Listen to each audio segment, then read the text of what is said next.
አንድ ጋና ውስጥ የተደረገ አንድ ማለት ትንቢት እስከዛሬ የሚገርመኝ ነገር ልንገርሽ። ከቀኑ 6:20 ላይ አንዷ ከጉባኤ ላይ ብድግ ትልና ትንቢት ትናገራለች። ልክ አምልኮ ሊያልቅስ ምን ብላ ትናገራለች? አንተ ሰውዬ 8 ሰዓት ላይ ወደ አሜሪካ በረራ ታደርጋለህ አለችው። አንዱ 6:20 ነው የሚበራው። ስንት ሰዓት? 8 ሰዓት። ሰውየው ፓስፖርት የለውም።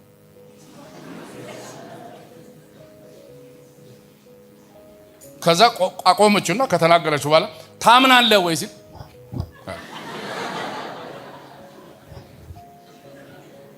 ልክ አምልኮ አልቆ ወደ ውጪ እንደዚህ ሰው ሲወጣ ስፔሻል የሆነው የአሜሪካ ስፔሻል ፎርስ ከበበውና ሰውየውን በሰንሰለት አስገባና በመኪና ውስጥ አስገብቶ አርጎ በአውሮፕላን ጭኖ አሜሪካ እዛ ደርሰው ለካ ሰውየው አንድ እነሱ የሚፈልጉትን አሸባሪ ይመስላል። ጽም አቆራረጡ፣ መላጣው እና ዲኤንኤውን መርምረው ምን ብሎ ካዩ በኋላ መጡ።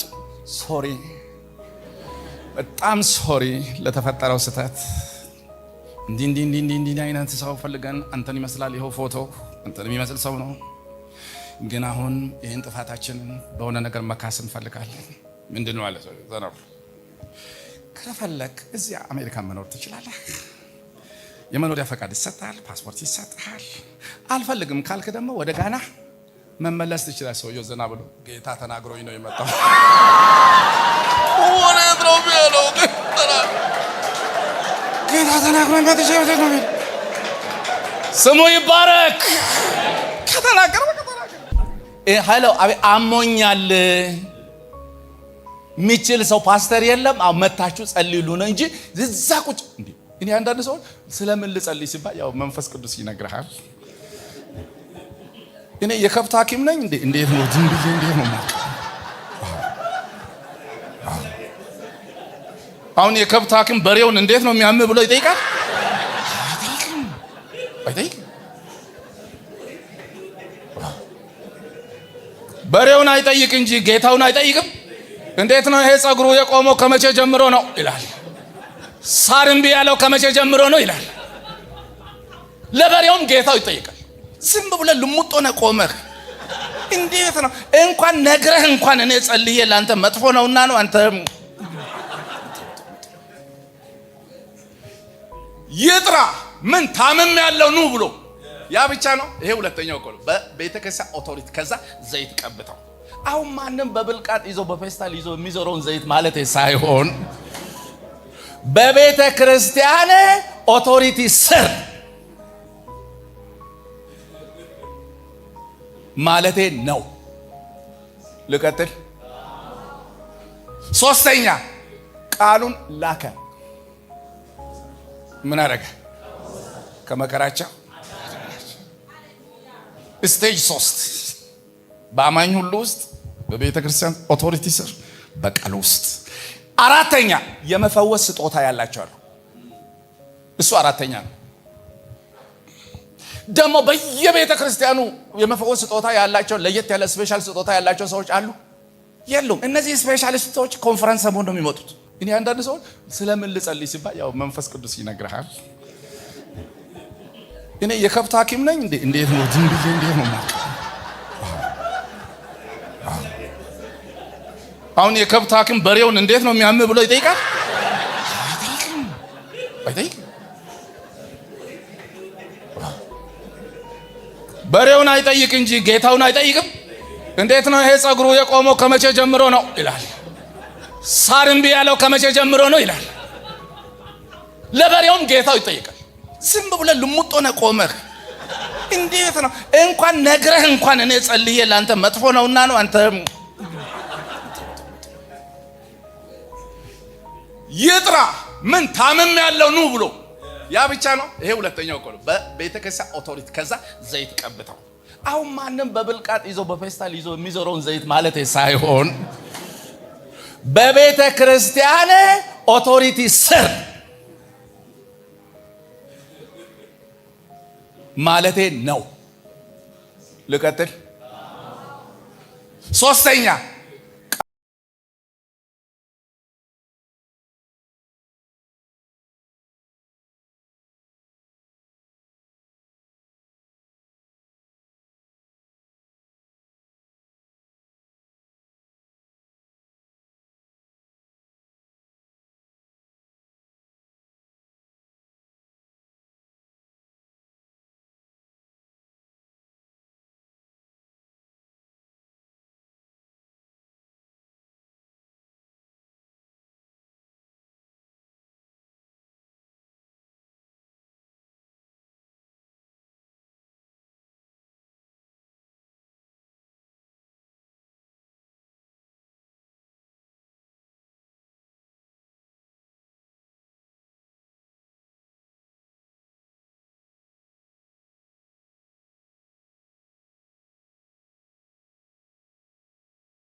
ኢየሱስን የመሰለ ጌታ አግኝቶ የሱ አገልጋይ መሆን፣ የሱ አጋፋሪዎች፣ የርሱ ሎላልት፣ የርሱ ደጅ ከፋቾች፣ ዘጊዎች መሆን። እናንተ ሸክማችሁ የከበደ ሁሉ ኑ ካለ በኋላ ዘና ብሎ ጉጡ አይልም። ቀንበሬን እንዴ ያኛውን ሰብሮ ሌላ ያስቀምጣል። ተረጋጉ። ቀንበሬ ቀሊልና ምንድነው? ለዘብ ነው፣ ለነፍሳችሁ እረፍት። አሁን በሬ ለምሳሌ አሁን ቀንበር ሳይኖር ይታረሳል?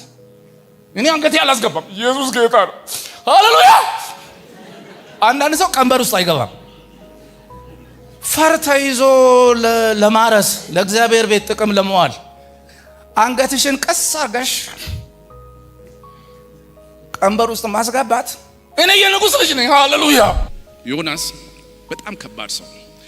አልታዘዝም ማለቱ ብቻ አይደለም፣ ዋጋ ከፍሎ መርከብ ውስጥ መግባቱ ብቻ አይደለም። አንድ ሰው ቁጭ ብሎ አይምሮ ቁጭ ብሎ ወይኔ ቅድም እግዚአብሔር የተናገረኝ መታዘዝ አለብኝ የለብኝ ብሎ እንዳያስብ አውቆ ገብቶ ተኛል። የት ያገኘኛል እንደው ለሽላለሁ ብሎ የህሊና ክስ እንኳን እንዳይሰማው ተኛ። እግዚአብሔር ለቀቀው።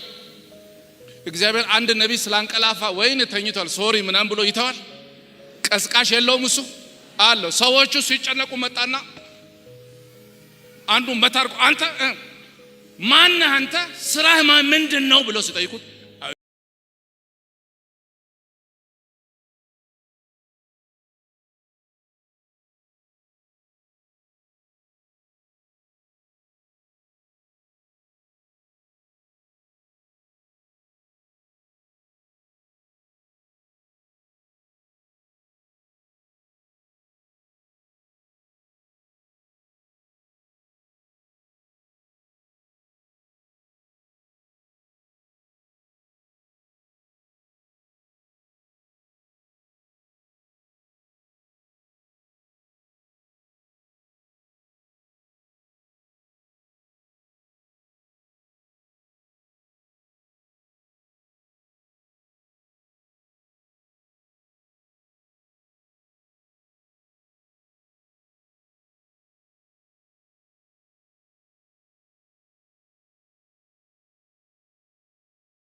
ተጠቅመን እኛ እናምጽበታለን እንጂ እግዚአብሔር አሳ ነባሪ እግዚአብሔር ያምጽበታል?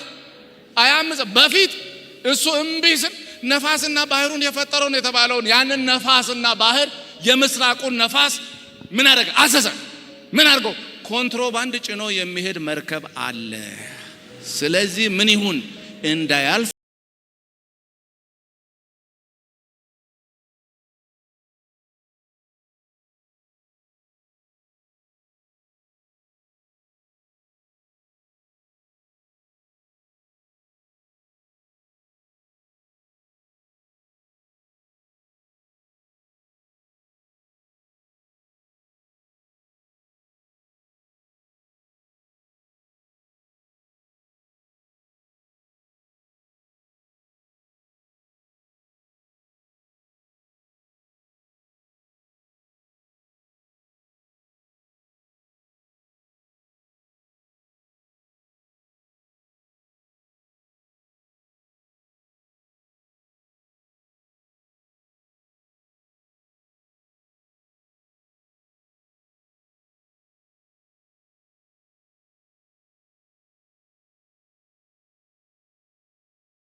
በንስሐ ሊመልስ የሚችል ያንተ አገልጋይ እባብ መሆኑን አውቀህ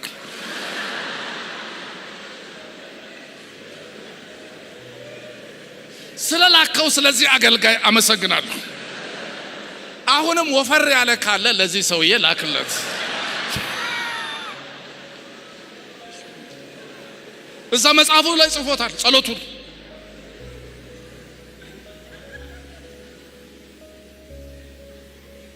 አንዳንድ ሰዎች በትህትና በቅንነት እንደዚህ ስትነግሯቸው አይመለሱም።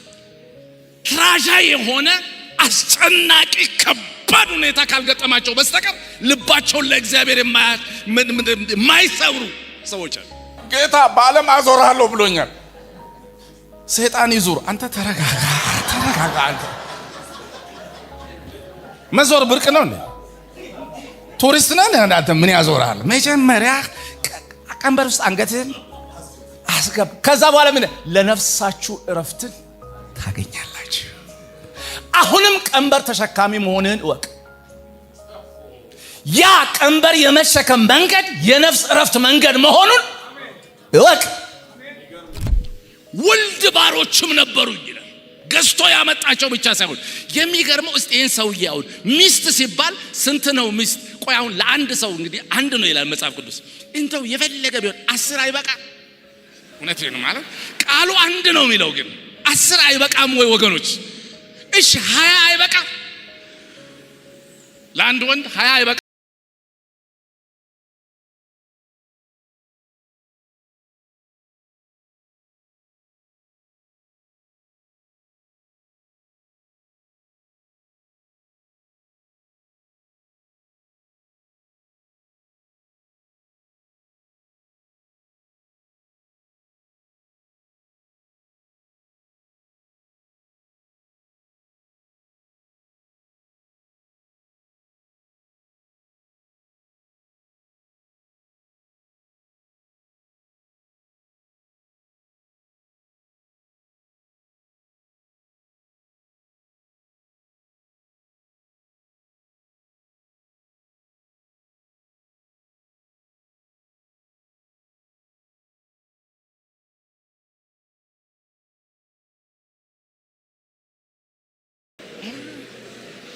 ወገኖች እውነት እናውራ ካልን እንደው እውነት እናውራ ካልን የእውነት እስቲ እናውራ በእውነት 1000 ሚስት ያለው ሰው እንደው በየቀኑ አዳዲስ እንደው ሴት ቢያስተናግድ ወረፋው በስንት ዓመት ነው የሚደርሰው? ሊሆን እንኳን ማይችል እኮ ነው። ፖለቲካል ሜሬጅ እኮ ነው። አንቺ ስንተኛ ሚስት ነኝ? እኔ 424ኛ። አንቺ ስንት? ኧረ አንቺ በጣም ኋላ ነች። እኔ 194ኛ። እኔ በእውነት ሰለሞን ልንገራችሁ በእውነት ነው የምላችሁ፣ ዝም ብላችሁ አትባዝኑ። በሰላሙ ጊዜ HIV በሌለበት ዘመን 1000 ሞክሬ አይቻለሁ። ሁሉም ከንቱ መሆኑን ምን አድርጋለሁ? በጣም ከባድ ነው። 1000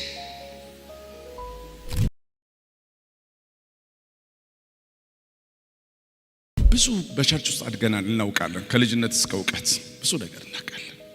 ሰዎች የእግዚአብሔር ቃል እዚህ ሲነገር እኔን ለመንካት እኮ ነው ይላል። እኔን ለመንካት ይሄን እዛ ታች ምሳ ቦታ ላይ ነግረውት ነው። እኔን ለመንካት እጄንም ደግሞ ሰማ የሚሉ ሰዎች አሉ። እዚህ ቤተክርስቲያን አሉ ብያለሁ አላልኩም። ግን እዚህ አዋሳ እንደዚህ አይነት ሰው ሊኖር አይችልም? ይችላል። ካለ ደግሞ በዚህ አስፋልት ፊት ለፊት ሊያልፍ አይችልም? ሲያልፍ ደግሞ በኢየሱስም እዚህ ኮንፈረንስ አለ እንዴ ብሎ ሊገባ አይችልም? ከገባ እዚህ ጉባኤ ሊሆን አይችልም? ይችላል። እዚህ ሊኖር ይችላል። አንከላከል። ምን ይላል እግዚአብሔር ቃል? የእግዚአብሔር ቃል ነፍስን መንፈስን ጅማትን ቀጥሎ ቅልጥምን እስኪለያይ ድረስ ምን ያደርጋል? ይወጋል። ታዲያ ስንናገር ወጋኝ ትላለ። ቃሉ ደግሞ ስራው ዋና ስራው መውጋት ነው። እንዴት እናርግ ነው እኮ አሁን ነገሩ። ይወጋል።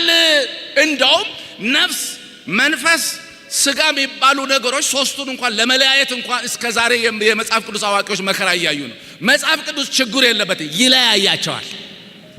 እኔ አሁን ዝም ብዬ ስናገር ለነፍስ መሆኑን አላቅም፣ ለስጋ ይሁን አላቅም፣ ለጅማት ይሁን አላቅም። ዝም ብዬ ስናገር እሱ እዛ ጋር በታት ነው። ወይኔ በኢየሱስ ስም ሰውየው የተናገረው ይለያያል፣ ይበታትናል። በሰው አእምሮ እንኳን ከፋፍለን ልናሳየው የማንችለውን የሰውን ጥልቅ ነገር እንኳን የሰውን ሐሳብ ሁሉ ሳይቀር ምን ያደርጋል? ይመረምራል። የእግዚአብሔር ቃል በሁለት ወገን ከተሳለው ሰይፍ ይልቅ ምን የሆነ ነው? የተሳለ ነው። ወደዚህም ይቆርጣል፣ ወደዛም ይቆርጣል። እስከ ዛሬ ያልደነዘ እስከ ዛሬ ስለቱ እስከ ዛሬ ማብረቅረቁ ያልደበሰ የእግዚአብሔር ቃል ከዘላለም እስከ ዘላለም የቃሉ ባለቤት ይባረክ። አትቆጡ፣ እውነት ሲነገር አትቆጡ። ዛሬ እኮ እውነት መናገር አይቻልም ማለት እኔ እናንተን ለማለት ፈልጌ ሳይሆን እውነት ጌታ ያውቃል። እውነት ይሄን ነው የምላችሁ። ምን ለማለት ፈልጌ መሰላችሁ? ክብር ለማን ይሁን? ምንም ሳይናገር እኮ ሰው በጓንት ያዘኝ ነው የሚለው።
ይገልጥልኝ።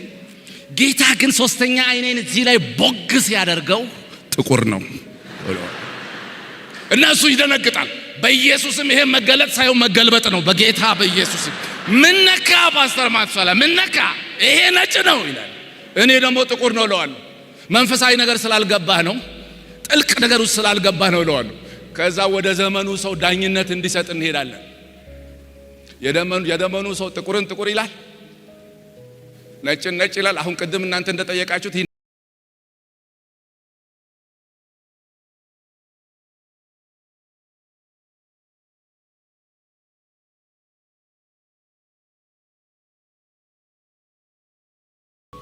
እና እሱ ጋር ሄደን ስማ አቤት ይሄ ነገር እባክህ ግራ ገባን። ምኑ? እሺ እግዚአብሔር ያሳይ። ይሄ ነጭ ነው እላለሁ እኔ። ሰውየው ይደነግጣል። ይሄ ነጭ ነው ወይ? ይደነግጣል። ፓስተር ኢያሱ ደግሞ በጣም የሚያሳዝን ነው። ወንድማችን የሆነ አገር ሄዶ መጥቶ እንዲህ ተገልብጦ መጣ። ይሄ ነጭ አይደለም ወይ ይላል። የዘመኑ ሰው ደግሞ ምን ይላል? ዋናው ፍቅር ነው። መከራከር አያስፈልግም። ጌታ ክርክር አይወድም። ዋናው ምንድነው? ፍቅር ነው። ምንም ክርክር አያስፈልግም። አሁን ለማንኛውም እርሱትና ማኪያቶ ልጋብዛችሁ። ማኪያቶ ከተጋበዝን በኋላ ማኪያቶ ሲያል ወንድሜ እንዴት ነው እባክህ የቅድሙ ጥያቄ አሁንም በልባችን ይጉላላል። ይሄ ነገር ነጭ ነው። ለምን አትረሱትም? እንዴት እንረሳለን? ፕሊዝ ምንድነው ቀለሙ እስቲ ንገረን። እንዲህ ይላል። አሁን የጠጣችሁት ማኪያቶ ነጭ ነው ጥቁር ነው? በምሳሌ ሊያስረዳል። ማኪያቶ ነጭ ነው ጥቁር ነው? ወገኖች ነጭ ነው ጥቁር ነው ማኪያቶ? ግማሽ ወተትና ግማሽ ምንድነው? ቡና። ስለዚህ ይላል በመረጃ ነጭ ነው ከሚለው ግማሽ ወስደን ጥቁር ነው ከሚለው ግማሽ ወስደን በፍቅር ማኪያቶ ለምን አትጠጡም? ለምን ትጣላላችሁ?